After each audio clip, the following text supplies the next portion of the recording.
Здоров, пацаны. 17:24, понедельник. Ночная смена. Ой, ребят, поболели дети, полдня сидел дома. И, короче, решил выйти поработать вечером, потому что тратить день. И люди ждут все-таки, поэтому как-то стараемся выезжать. Потом жена после обеда приходит. Вот, и, короче, пришлось мне сидеть с детьми. Поэтому Мариуполь. Давайте смотреть, что там в Мариуполе поломалось.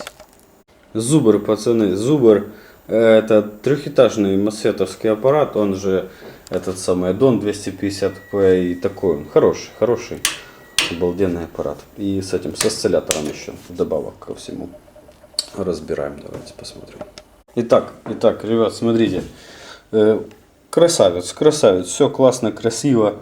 Плата осциллятора. Все должно работать, если бы сюда никто не лазил. Но.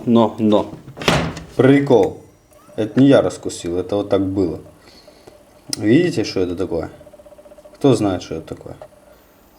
Ну, по крайней мере, все те, кто внимательные и хоть чуть-чуть в теме, уже знают, что это такое.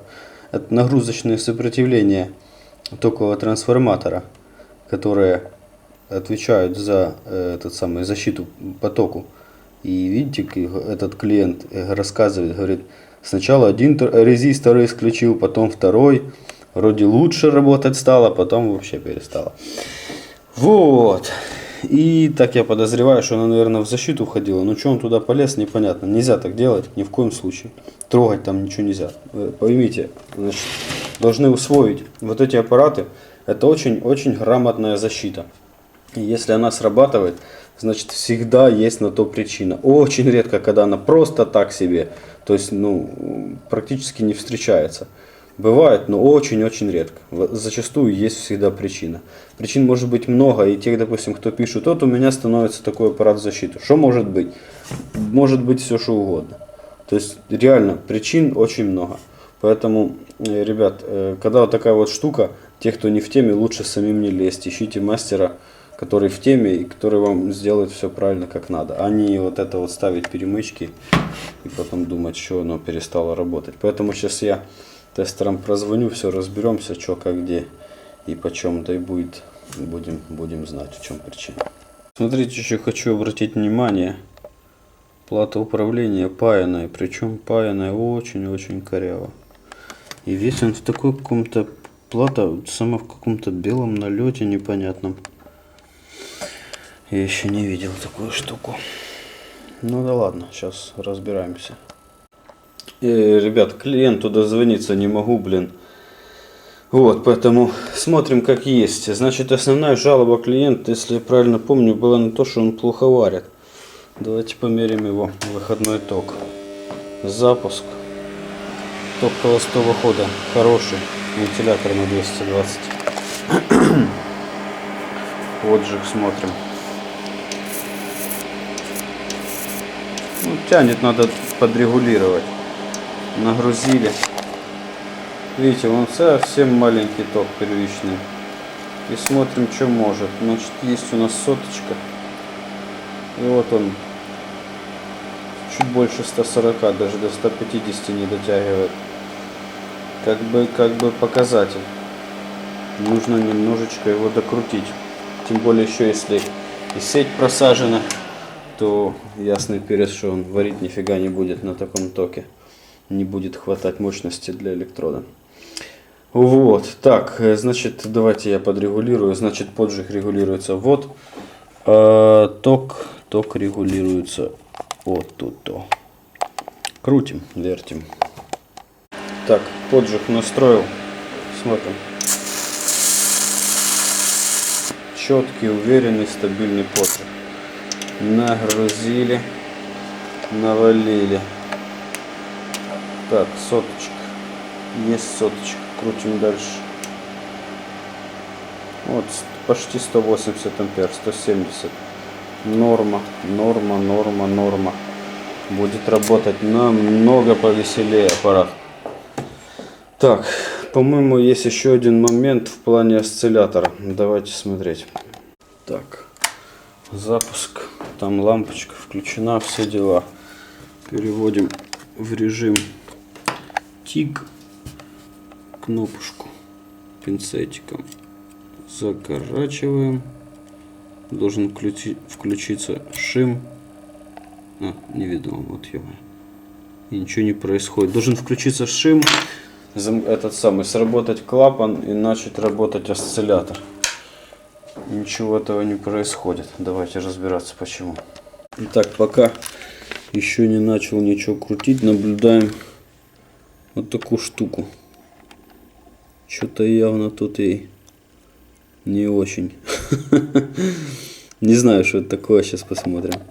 Это, ребят, термистор с положительным температурным коэффициентом. Блин, не хочет фокусироваться. А ну. Вот он какой-то там. МЗ 126 или 120. Не, 126. Сейчас забьем даташит, посмотрим. Так, ребят, на времяночку так замкнул его пока месяц. И смотрим, запустили. И все у нас, видите, искорка пробегает в разряднике. Клапан срабатывает. Пустил. Все у нас работает. Просто отлепился. Он даже не этот сам, он просто отлепился. Сейчас придумаем что-нибудь. Термистор этот, он стоит как раз последовательно кнопки наши. Вот разъемы кнопочки. Вот он включен последовательно кнопки, поэтому у нас ничего не работало. Вот. Сейчас у меня, честно, у меня такого нет. Сейчас будем что-то мудрить. Так, давайте рассуждать. Значит, термистор этот в холодном состоянии имеет сопротивление 13 Ом. И служит он, скорее всего, как в роли предохранителя. И с увеличением температуры будет нагреваться и увеличивать свое сопротивление, потому что он позитив, как его там, термистор, ПТЦ, поняли, да? Я тоже раньше путал, потом вкурил. Ну, не я тоже, и вы со мной, а я путал. Кто-то путал, кто-то не путал, не суть дела. Думаю, что в принципе в данном случае можно его спокойно заменить резистором типа ватта на 1-2 ватта с сопротивлением там 10-15 Ом, да и будет ему счастье. Заменил, ребята, 15 Ом, 2 ватта. Я думаю, будет вполне работоспособно. Теперь так, запуск.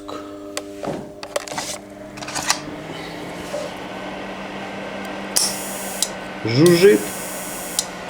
Значит, будет жить. Так, ребят, все, теперь аппарат этот на электрод. И посмотрим, как он варит. Кстати, ребят, хочу заметить, смотрите, видите, нарисован держак электрода, держак массы. И тут клиент еще подчеркнул, типа, минус, плюс. Брехня, ребят. Ну, это обозначение этот самой прямой полярности. Но зачастую варим обратной. Поэтому у нас вот здесь находится минус. А тут находится плюс. Смотрим на тестер. Видите, да? Поэтому переправить нужно. Ну, а там, в принципе, кому как нравится. Так, ребят, запустили мы его. Я подсоединяю обратную полярность. Плюс на электрод, минус на массу. И же, а там кто как хочет, так и делает.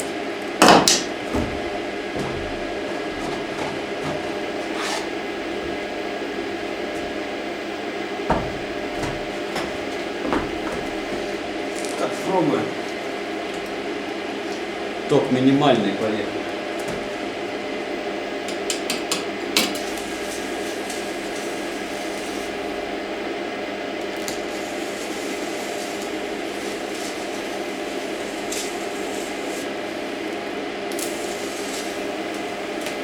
Блин, аж приятно.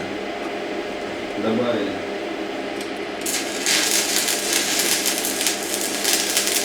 Отлично. Дальше.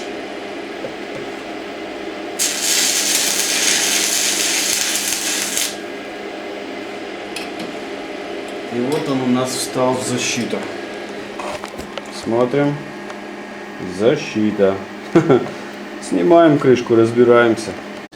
Так, ребят, в таком случае в первую очередь обращаем внимание на выпрямительный диод. Вот он бывает, мозг выносит и из-за него весь сыр-бор и получается. Клиент пытался загрубить, ставить перемычки, чтобы защита не срабатывала, но не тут-то было. Поэтому выпаиваем диод.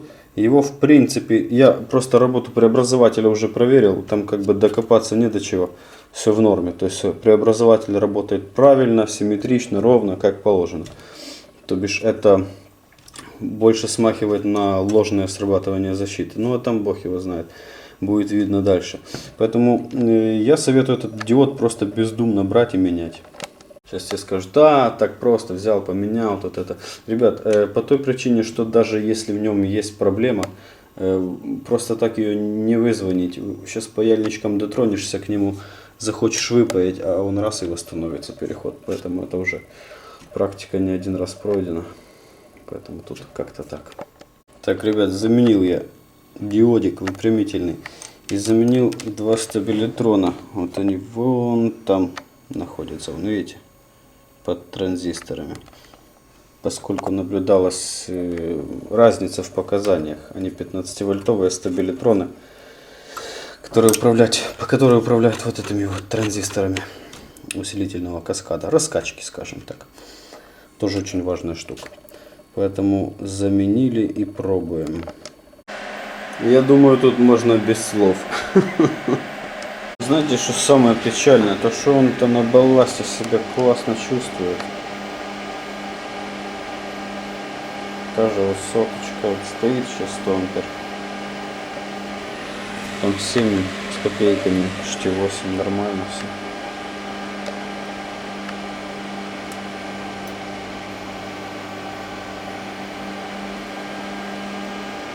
Да.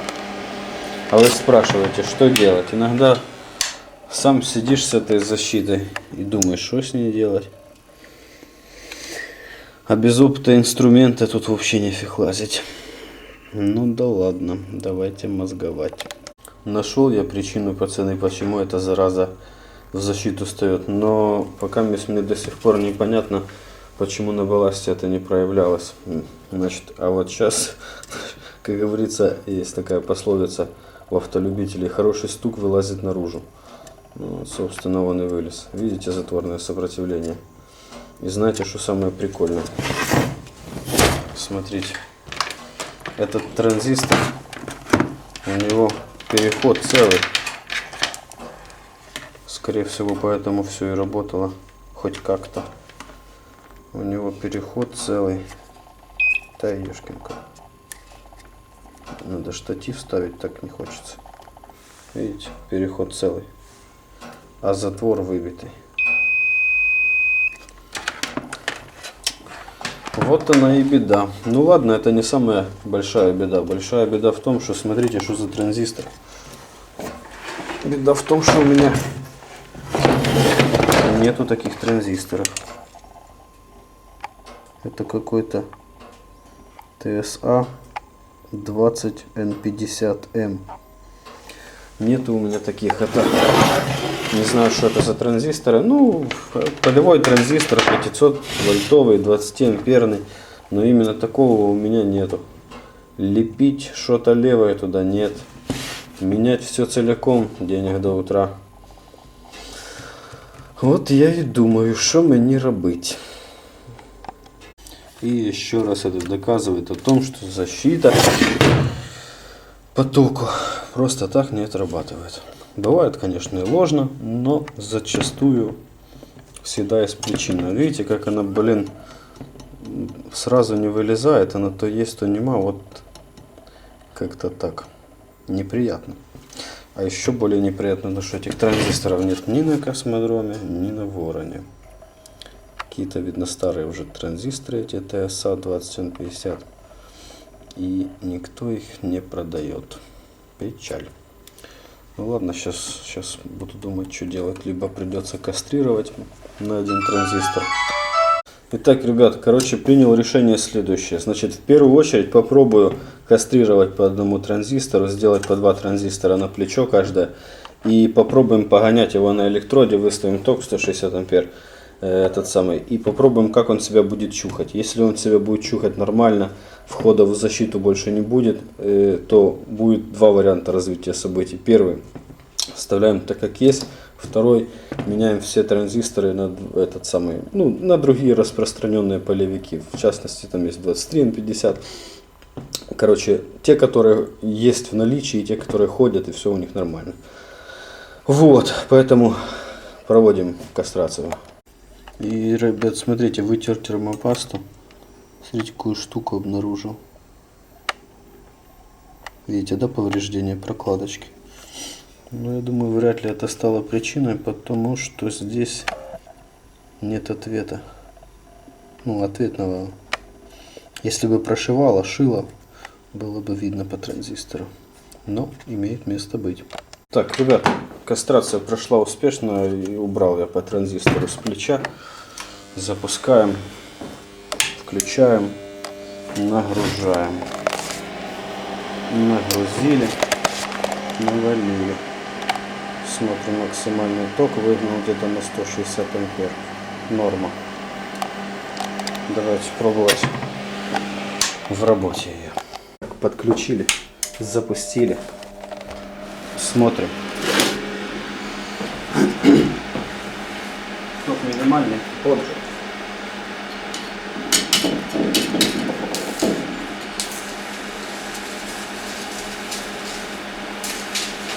Отжиг идеальный. А теперь наваливаем.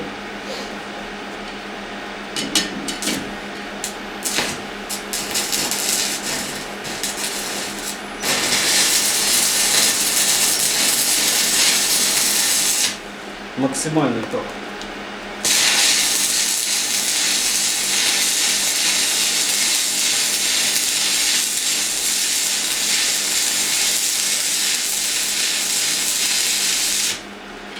Шкварит, ребята, и в защиту не встает.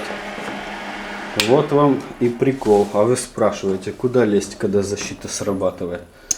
Вот так вот я с 9-летним опытом работы почти день просидел с этой бедой.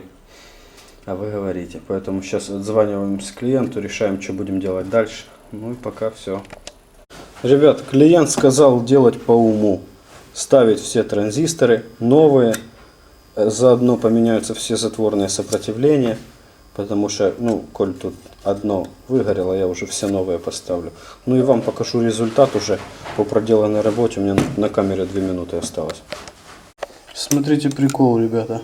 Это то, что было под прокладочкой. Кусочек проводочка. Теперь смотрите на прокладочку. Оп, ё-моё. Улетело. Так, видно вам? А, прикол, да? С ума сойти. Это другая сторона, смотрите, ребята. Как будто его, блин, твердкой потыкали. Так, ребята, имеем красоту раз. Все почистил, помыл. Имеем красоту номер 2.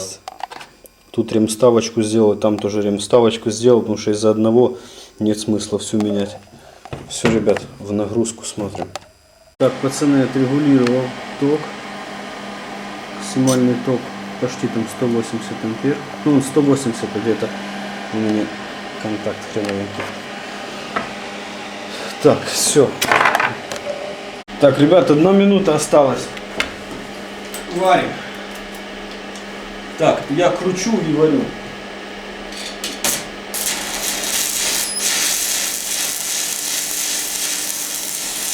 Это максимальный ток.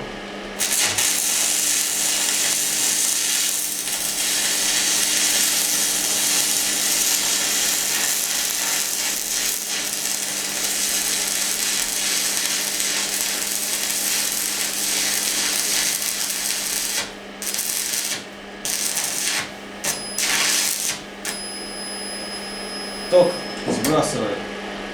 Все работает.